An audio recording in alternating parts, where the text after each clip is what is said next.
No niin, täällä on haastattelupisteessä sitten hiihtojoukkueen jäsen Jouni. Minkälaisia juhlaperinteitä teillä Kainuussa on? No Kainuussahan perinteisesti runsas tämmönen juhlapöytä ja yksi hyvä on tämmönen kainuulainen aito juustoleipä. Siis ihan aito juustoleipä eikä mikään edamleipäjuusto.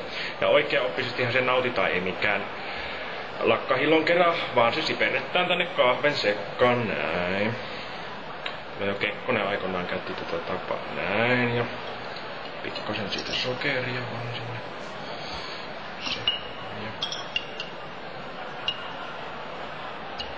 sitten ruvetaan naatiskelemaan tätä. Tämä on aitoa kainulaista oikeata juustoleiväsyötitappaa tänne. Tämä oli hieno tämä oppi tässä. Kysyn vielä sen verran tässä juhlaan, että onko tullut juhlaliirin aikana hiihdettyä? Kyllähän sitä on lähes joka päivä hiihdetty.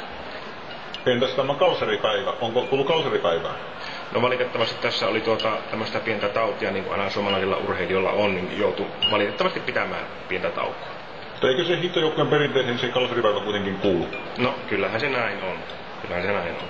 Kiitos, me emme häiritä tätä enää enempää.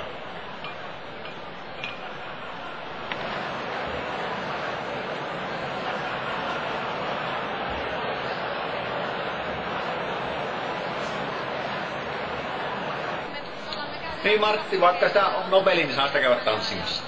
Niin. No joo, täällä meillä on haastateltavana hiihtojoukkueesta Jaa. No, miten se on ilta sujunut? Oikein mukavasti. No on tyytyväinen siihen, että kutsuvierasta niinkin moni pääsi tulemaan, että se on harmi, että Uro ei kevässyt, siis Kekkonen ei päässyt tulemaan tietysti luonnollista syistä, mutta mukavasti monet pääsi tulemaan. Ahaa.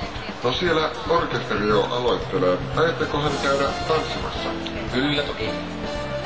No, onkohan mielessä jokin tietty nainen, jota ehkä käytte vähän niin kuin yrittelemässä tanssimaan? No voihan tuolla katsoa Kiirakorpea kokeilla. Ahaa, vai että Kiiran kanssa. No, eipä tähän väliin sitten muuta kuin että kiitos ja hyvää illan jatkoa. Joo, kiitos samoin. Katsovan näin. Tunteiden kuohuivat hetkessä, ymmärsin siellä. Ilman sua täällä en voi olla onnellinen. Ei maailma kauniimpaa synnyttää voi, oo täydellinen. Nuo kauneimmat silmät ja katseesi kertovat sen.